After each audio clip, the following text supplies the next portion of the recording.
Perfect. And just a reminder that you're still muted. Oh, 1 second.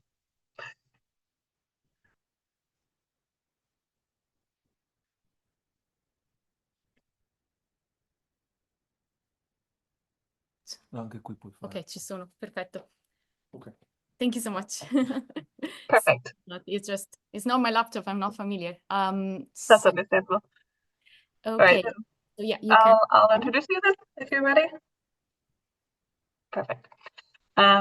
So welcome back, everybody. Giorgia is an Italian archaeologist who holds a master's in Viking and Old Norse medieval studies from the University of Iceland. Her main area of research lies in material culture, the archaeology of religion and ritual, Old Norse religions, and multidisciplinary approaches. In addition to her work as a speaker and advisor for Hildur, she has provided valuable material to Corey on the aforementioned Galdrabók publication and has co-authored Galdrastafir, Historical Icelandic Magic Symbols. So when you're ready, Giorgia, we can see your screen already. Okay, perfect. Thank you so much. And do you hear me well? Yes, we do. Okay, thank you. Great, thank you. Thank you for having me. My presentation today is titled The Galdrabók, Practical Spells and Formulas in the Magic Material of 17th Century Iceland. So let's get started, or it's not starting. Sorry, technical. I'm not able to slide, so just a minute. Ok, Oh, come? Dovevi solo cliccare sopra. okay. Perfect. So first of all, like a very quick introduction about the Galdrabók manuscript, what it is and like the history of the manuscript. So you can see over here like the two shelf numbers. The first one, HM, is the oldest one, whereas like the newest one is the ATA M2, folio 16 to 26. When it's written, the Galdrabók, we don't know for sure, like Roberto also mentioned, maybe 1550 already, or anyways between the 1600 and 682. There are several hands in the manuscript. We see 3 Icelandic and 1 Danish. Danish not because the last part of the spells are written in Danish. It's still Icelandic, but we see it's not like perfect mother tongue Icelandic, if that makes sense. At a certain point, like Galdrabók is an Icelandic manuscript, it's written here in Iceland, but then a certain point is moved to Denmark. And we know that because it is bought in Copenhagen in 1682 by the antiquarian Johan Gabriel Spanwerfelt, who brings it eventually to Sweden, which is currently preserved there, so in Stockholm. So the Galdrabók, once it arrives to Sweden, it kind of languished there in obscurity for centuries until 1921, when the Swedish translator Nathan Lindqvist published an edition of the manuscript, both in Icelandic and in its Swedish rendering. Then we have in 1989 the Galdrabók translated for the first time in English and published by Stephen Flower. Then in 1982, Icelandic scholar Mattias Vidar Simonsson publishes Íslenskir Galdrar, in which he discusses the Galdrabók in detail, but this time again just in Icelandic. And then eventually the 2024 Galdrabók Forbidden Icelandic Folk Magic by Kári Pálsson is the most recent edition. Translated in English, yes, but we also keep the original text in Icelandic as well. And this is the book that we're talking about, to which I contributed as well in the drawing of the text and the drafting of the glossary at the end of the book. So what's the Galdrabók about? Galdrabók means simply book of magic. But this specific one is a collection of spells, in total 47, both in verse and prose. An interesting aspect about this manuscript is like it has a resemblance with another now lost grimoire that was called Skálöld Skræða, which contain even up to 80 spells of similar nature. We know that because we know that in 1664, a group of Skálöld students are caught in possession of forbidden material, so the manuscript in question, which is then confiscated and very likely destroyed. So we don't know exactly what happened to this manuscript, but we don't have it. And Brynjolfur Sveinsson, that was the bishop there. By the way, Skálholt was the bishopric in the south, and it was a major cultural center, so it's very important here in Iceland. We know that he composes an index copying the names, titles of the spells contained in the manuscript before these manuscripts disappear. Unfortunately, I would say I would love to see that. What kind of spells are contained in Galdrabók? Because my presentation today is also about practical spells, and I'm going to read from the book to give you an idea what these spells are about. So we really have all kinds of quite pragmatic spells that can be categorized as healing spells, such as spells for curing headache or stop bleeding, aiding childbirth. Then we have the category more of protective spells, so protection during travel, protection from enemies, protection for your horse or sheep or cattle, like your animal, love spells, or for lack of a better word, we will go over that in a moment. Then we have, I really like these ones, invisibility spells, so how to obscure a farm or how to become invisible. And even a few, although they are not the majority, but there are a few a bit, let's say, nasty ones that can be categorized as harm spells. So how to cause someone to fall asleep, for example, or how to cause horrible flatulence and severe diarrhea. We're going to cover this one for sure. It's one of my favorites. So should we start maybe just to, read from the book. So this one is part of healing spells, is against bleeding, is the number 3 in the book. I'm going to read it. You find, of course, like the text on the left in original Icelandic, but I'm going mostly to just read the English translation.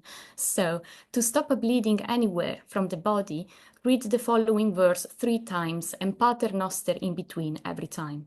But if you need to stop bleeding from the head, then place your thumbs on your temples and recite Sanguis manet in te, sicut fecis Christus in se, sanguis manet in tua vena, sicut feci Christus in sua pena, sanguis manet fixus, sicut quanto Christus fu crucifixus. Pater noster.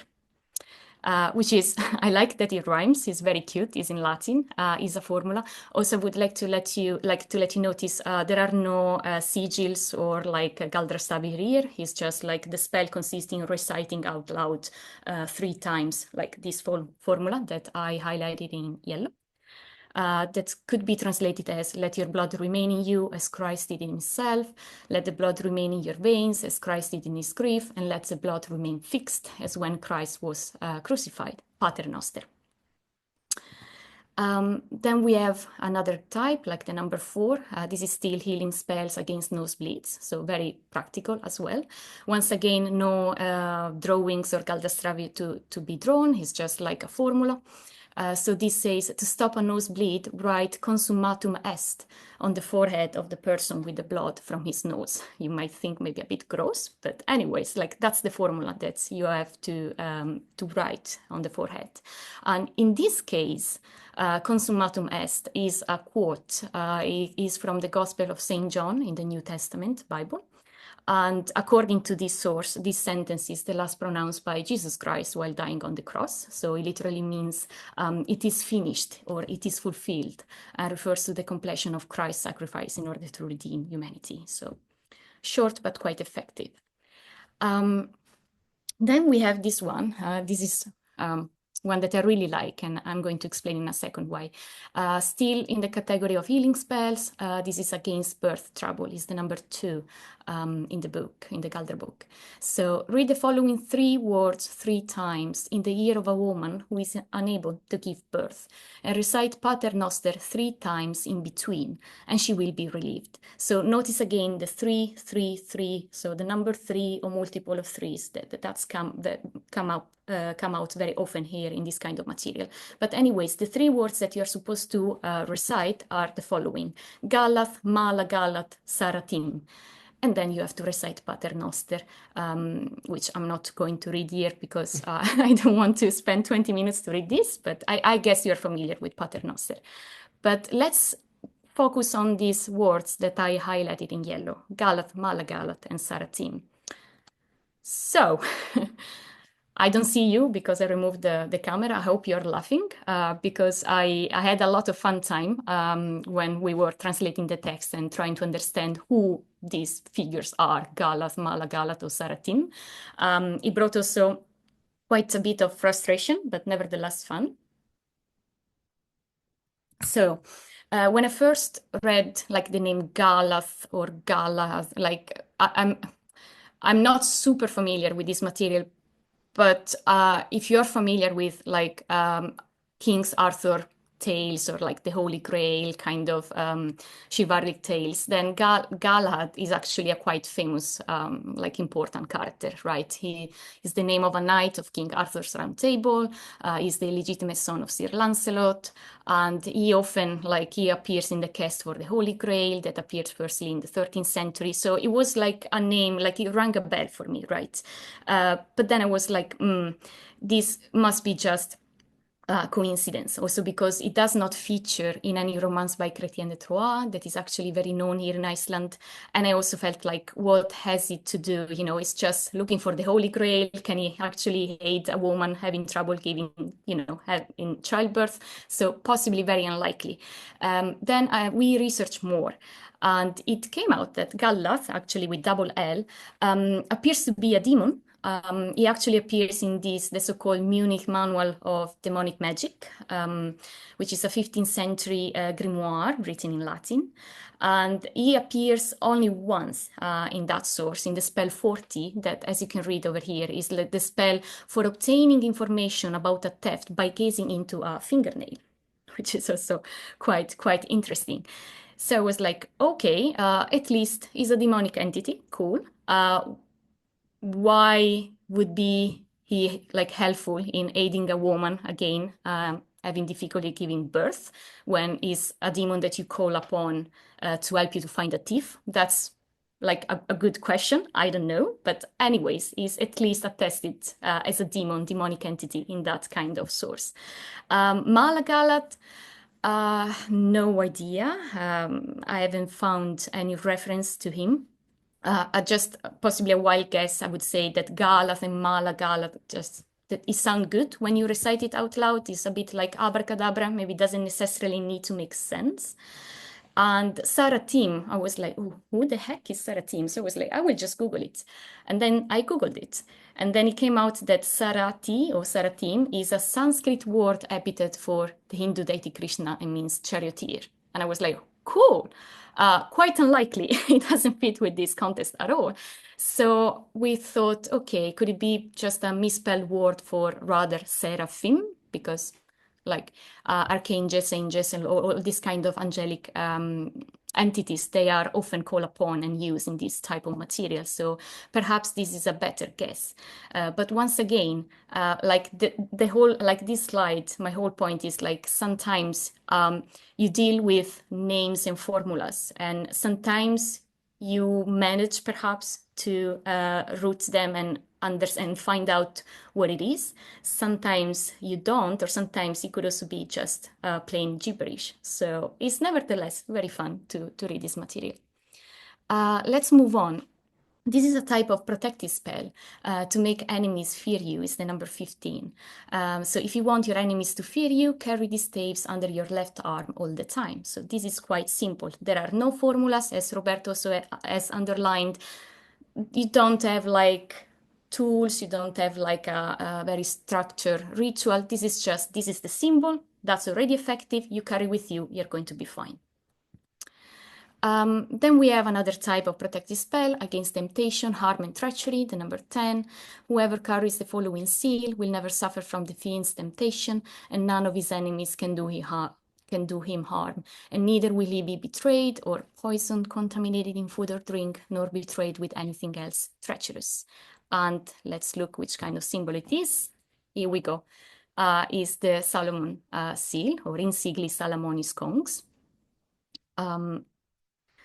What's the Seal of Solomon, or the Ring of Solomon? Is a legendary signet ring attributed to King Solomon in medieval mystical tradition. Actually, in the Testament of Solomon, King Solomon even receives receives the ring from Michael the Archangel. And in this ring is carved a seal, the seal of God, which allows him to evoke and control demons. So definitely definitely this symbol is not Icelandic in origin. It comes from like a way older and set tradition in the Mediterranean and in Europe, as Roberto has already explained. So I mentioned once again, apparently today, all of us, we mentioned the Harley MS 5596, that is the Hygromandea, this manuscript in Greek from the 15th century, also known as the Magical Treatise of Solomon, where once again, here I put it, another slide to give you an idea, you see how these sigils here on the left, where that are sigils to conjure and control demons, how like similar are, or like actually the Ægisjalmur or Vegvísir or Galdrastafir are very similar like to this other, to the symbol that you see here on the left. But I will not just go over this very much because Roberto has explained that already. I also had a slide with further manuscripts that are part of this Solomonic magic esotericism, like the Clavicula Salomonis from 14th, 15th century, and the Lesser Key of Solomon, 17th century. But I think I will just keep reading my spells, and then if you have like further question, you can ask me or Roberto again. So let's talk about love spells. So for a lack of a better term, this is to obtain a woman, the love of a woman's love. This is the 34. You see here the text in Icelandic and Galdrastafir, or like the drawings and the symbols that you have to draw in order to make it effective. And I'm going to just read it here in English. So if you want to confuse a woman so she only knows the way to your house, dig a hole in the floor where she walks over and put some blood from Jotungeiri, that is sort of Jotun spear type of war. That was a bit difficult to translate. If you have a question about it, we can ask Kauri. And carve a circle around her name and these staves. So Molthus and Man, 3-staped Tablaf, Neudhumle, etc., that is over here. And Gapaldur, and read this curse. I look at you, but you will fall in love with me and adore me with all of your mind. Sit nowhere, endure nowhere, unless you love me. For that I ask Odin, and all those who know feminine runes, know that you will nowhere endure or thrive unless you love me with all your mind. Or else your bones will burn and your skin half as worse. May you have bad luck unless you love me. May your feet freeze and may you never gain honor or happiness. May you sit burning, may your hair rot, and may your clothing rip apart unless you agree to marry me with good will. So this is quite charged, isn't it? Very romantic indeed. So I highlighted once again in yellow the words we should focus on. Like, first of all, is a curse. So like this is a spell, like you curse a woman. So if she doesn't want to marry you, then you're going to take revenge. And then you ask Odin. So in this case, we don't have like God or like quotes from the Bible or anything. This is like you ask Odin to help you for this spell to be effective. And also, if I don't know, if sometimes people ask like whether these kind of spells are more like written by men or women, I guess just by reading this spell, you get your answer, right? This is definitely a man writing it. And this love spells also somewhat recalls the Eddic poem Skirnismál. So I see a bit the parallel, in which Skirnismál, in which the Jotungerðr is violently threatened to be cursed if she doesn't accept to become Freyr's wife. So what I find interesting about this spell is that you use Odin, you call upon Odin, and like a bit this formula, it sounds very Icelandic in that sense, with Icelandic context. This is also a very cool one, invisibility spells to obscure a farm, number 29. If you are introvert or neurospicy, this is definitely like the Galdrastafir that you want to just copy. So I'm going to read it. So if you don't want a man to know the way to your farm, carve this stave on a rowan tree while the sun is at noon's position, and walk 3 times clockwise and 3 times counterclockwise around your farm, and hold the rowan tree stick and sharp thorn grass and place both above your door. And I don't see you now with, oh, maybe over here with the camera, but possibly Jennifer is like in this one, because like walking 3 times clockwise and counterclockwise also has to do sometimes with weather magic. But let's keep on.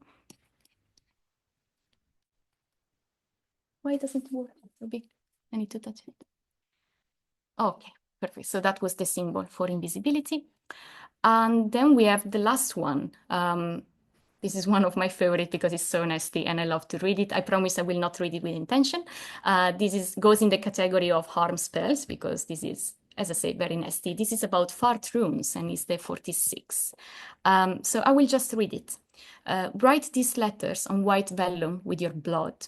Draw blood from your thigh and say, I carve 8 Aesir, 9 Nöth, 13 Thursar, who will make your body suffer with nasty severe diarrhea and stomach pain, and let them all make your body suffer with extreme farting. Let your support fall apart, let your bowels explode, and let your farting never stop, day or night. Let you become as mindless as the fiend Loki was when he was bound by all the gods. In thy mightiest name, Lord God, Spirit, Creator, Odin, Thor, Savior, Freyr, Freya, Oper Satan, Helpers, Mighty God, who protects thy followers, Uteos mors not vitalis. This is quite charged as well. And those are, by the way, the symbols that you're supposed to draw or carve with your blood.